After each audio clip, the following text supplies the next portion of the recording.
እሺ ቤተሰብ መጀመሪያ ላይክ እና ሰብስክራይብ ብምግባር ቤተሰብ ይኹኑ። እሺ ናይ ሎማዓንቲ ቱቶሪያል ማለት እዩ ፓይተን ፎር ሉፕ ንሰርሕ ማለት እዩ። ፓይተን ፎር ሉፕ ኮይኑ ከመይ ጌርና ሉፕ ብሬክ እና ኮንቲኒው ንገብር ማለት እዩ። ስለዚ ኣብዚ ዘለኩም ፓይተን ፎር ሉፕ ማለት እዩ ፎር ሉፕ is to iterate over a sequence that is either a list ክኾን ይኽእል እዩ ታብል እውን ክኾን ይኽእል እዩ ዲክሽነሪ እውን ሴት እውን ስትሪንግ እውን ክኾን ይኽእል ማለት ስለዚ it is less like the for keyword as a programming language and work more like an iterator method as found in other project oriented programming language ማለት እዩ። ኣብዚ ዘለኩም ለምሳሌ ሉፕ ከመይ ጌርና ንሰርሕ ማለት እዩ print each fruit in a fruit list ማለት እዩ።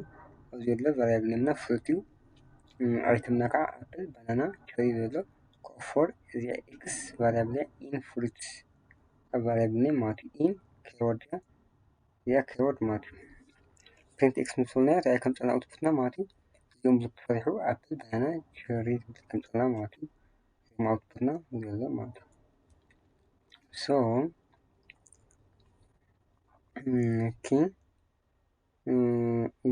string ሰራሕተና ከዓ ንሓደ እዩ ማለት እዩ ካብቶም ሰለስተ ኣይተም ዝነበሩ ሓደ ኣይተም ሉፕ ንሰራሕ ትኾና ማለት እዩ string ማለት እዩ for x ባናና ኢልና print x እዚ ኤግዛምፕል መክሩ እዚኦም ኤግዛምፕል ስለሆነ ባናና string ሰራሕና ማለት እዩ። string እና ባናና ስለሆነ ናይ string ሉፕ ከምዚ ይሰርሕ ማለት እዩ። እሺ ዋና ለማዓንቲ ኣጀንዳና ግን ብሬክ ስቴትመንት እና ኮንቲኒው ስቴትመንት ማለት ክልቲአን ማለት እዩ። ስለዚ ብሬክ with the break statement we can stop the loop before it has looped through all the items ብለና ማለት እዩ። ከዛ እንተውዚ exit the loop when x is banana ሉፕ ተገርኒ ኤግዛይት ገርኒ ማትወፅእ የለ ማለት እዩ። ማለቱ ኣብዚ ተገርና ኢና መስክ ፍሩት ኣፕል ባናና ቸሪ ፎር ኤክስ ኢን ፍሩትስ print x if x equals banana break ምስልና ማለት እዩ። እንታይ ክመፀልና ኣይተምና እስካብ ባናና ዝብል ሉፕ ይሰርሕ ማለት እዩ። ስለዚ ኣፕል እና ባናና ዝብል ኣውትፑት ይበና ማለት እዩ። ምክንያቱ ብሬክ ምስ ኣፍተር ዘ ፕሪንት ማለት እዩ። ብሬክና ድሕሪ ፕሪንት ይመፅኛ ማለት ስለዚ ኣውትፑትና እስካብ እዚ ንኾና ማለት እዩ። ኣፕል እና ባናና ኣፕል እና ባናና እሺ ከዛ ከዓ exit the loop when x is banana but the time the break comes from the print ግን break comes from the print ቅድሚ the print እንድሕር መፅኡ ግን እንታይ ክኾን ባናና ኣየጠቃልልን እስካብ ባናና ዝበፅሕ ይብል ማለት እዩ። እስካብ ባናና ባዕላ ኤክስክሉድ እያ ኢንክሉድ ዘይትኮን እያ ማለት እዩ። ስለዚ ኣፕል ጥራሕ ትኾና ማለት እዩ። እዞም ኣፕል ጥራሕ ማለት እዩ። ኤግዛምፕል እዚ ሞክርዎ ባይ ብዙሕ ዓይነት ኤግዛምፕል እዮም። እሺ ኮንቲኒው ስቴትመንት ደግሞ ኮንቲኒው ስቴትመንት ማለት ሉፕና ከመይ ጌርና ኮንቲኒው ከም ንገብር ማለት እዩ። with continuous statement we can stop the current iteration እና stop ንገብሮ ማለት እዩ of the loop and continue with the next ከዛ እንተዚ ዘለኩም ማለት እዩ fruit apple banana cherry for x in fruits if x equals banana ኣብዚኣ current iteration stop ትኾን ማለት እዩ። ባናና እንትብል ይገብራ ስቶፕ ይገብራ እሞ ካሊእ ግን ኮንቲኒው ይገብራ ሉፕና ማለት እዩ። ከዛ እንተዚ ባናና እንትብል እዚኣ ይገብራ እዚኣ ስቶፕ ይገብርና እንታይ ሰራሕና ሉፕና ማለት እዩ ኣፕል እና ቸሪ ክልቲአን ማለት እዩ without banana ማለት እዩ። ባናና is excluding ማለት እዩ። ባናና excluding ማለት ኣፕል እና ቸሪ ማለት እዩ። ስለዚ ከምዚ ዓይነት ኤግዛምፕል እዩ። ንሕና ግን ብፕሮግራምና ዝመሳሰል ነገር እስክንስራሕ እሞ ከርእየኩም ከዛ እንተዚ ኣነ ዌብ እሺ ፎር ሉፕ ሃሽታግ ንጥቀሞ እዚ ዌብ ዴቨሎፕመንት ኢለን ስም ከብራኬት ኣብዚ ለምሳሌ HTML كده ماشي كوما CSS كده ماشي كوما أوي جافا سكريبت بناء على example كلهم ما تبغوا شرحنا example مش راح نخلينا دين مش بروجرام الزامد شرح لين بي ماشي PHP ماشي كوما بايثون ماشي بايثون كوما حزون سي بلس بلس ماشي كوما حزون هذه جافا مالتي ماشي هذا فور كنت مالتي فور اي ولموزي اكس نشتغل فور اكس ان ويب ديفلوبمنت هنا سيمي كولن print x مالتي x الفاريبل نامه x1 ايون ما نخليناش كده دي مالتي هذه غير مذكورنا ياهو ماشي موزي لوك شرحنا له مالتي HTML CSS JavaScript PHP Python C++ جافا مالتي حدث كعا تأنسى بريكنا ماشي بريكنا continue loop مالتي break end continue loops ماشي هي تنمي جملة نمسامو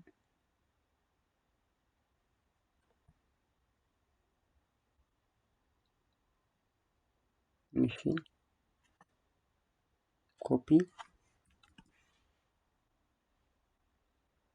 enter control C ماشي تمسم أنا ما تفرزت أنا نشرح له بريك كما قلنا بريك من قبل مالتي أوزي print ماشي x نورمو أوزي if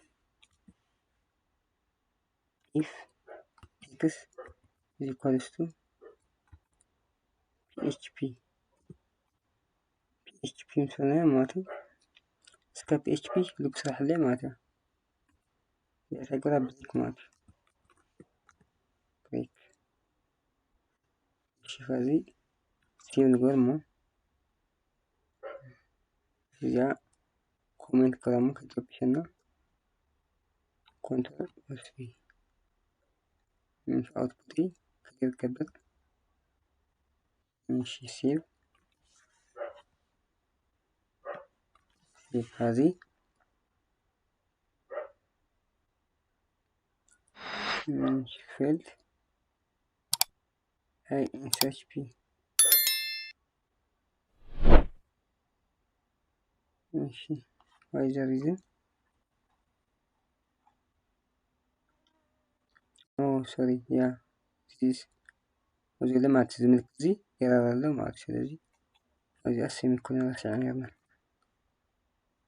يقوم بريك ماشي أي تشينو هنا ما كذي سيف مش حاجة عن نقرأ ماشي رام ماشي سيرشنج قبله رقم هذه سكاب سكاب اتش بي ورنا مسخرة كأبريك ولا أو زي سكاب تصح سرحمو لوك سرح لمو لك أو اتش بي مسرحة بريك قبل يدين هو رقم HTML CSS JavaScript PHP مثلا ما خلاص كلام ምስ ፎር ዘ ፕሪንት እንትኾና ማለት እዩ እንታይ ንገብር ማለት እዩ እዚኣ ነጥፋ እሞ ዲሊት ኢላ እሞ ወይ ከዓ ሽግር የብሉ ኣብቲ ኖሮ ይኹን ፕሪንት ዋላ ፕሪንት ኤክስ ማለት እዩ ኤክስ ነይሩ ሽግር የብሉ ሴቭ እዚኣ ታንገራ ኮሜንትድ ኮንትሮል ፕላስ ኢን ስላሽ ማለት እዩ እሺ ኣብዚ ይጥቀም ማለት እዩ መወዳእታ ፕሪንት ኣፈላለዩ ከሪእኩም ማለት እዩ ኣፈላለዩ እዚኣ ግን ኢተሬሽን ስራሕታ ማለት እዩ እስካብ ፒኤችፒ ከየጠቃለለ ማለት እዩ ፒኤችፒ ከየጠቃለለ ቅድሚ ፒኤችፒ ዘለዉ ሉፕ ክሰርሑ እኒኦም ማለት እዩ እዚ እሺ ክንገብራ እሞ ኢኹም ኤችቲኤምኤል ሲኤስኤስ ጃቫስክሪፕት ማለት እዩ ማለት ፕሪንት ድሕሪ ብሬክ እንድሕር መፅኡ ግድን ማለት ኤክስ ኳሱ ፒኤችፒ ኣይተካቲ ኤክስክሉዲንግ እንትኾነ ማለት እዩ እሺ ቀፂሉ ዘሎ ከዓ ቀፂሉ ዘሎ እንታይ እዩ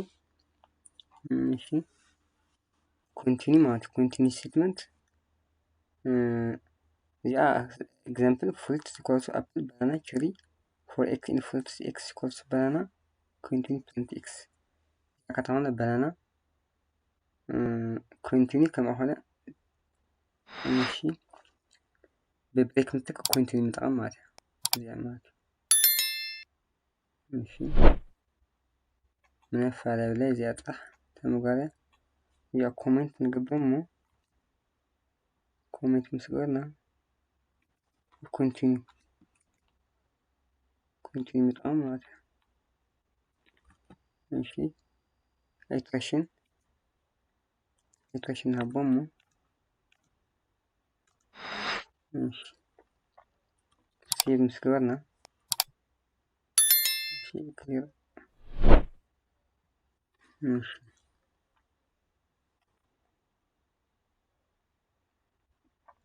ሕዚ ራን ንግበር እሞ ሕዚ ኣፍታ በዕላ ኣፍታ ኤክስ ኳስ ፒኤችፒ ትብል ኮንቲኒ ማለት እዩ ንክቐፅል ትኾኑ ንዓ ስቶፕ ጌራ ኣይተሰርሕ ማለት እዩ ንፒኤችፒ ስቶፕ ጌራ ማለት እዩ ስለዚ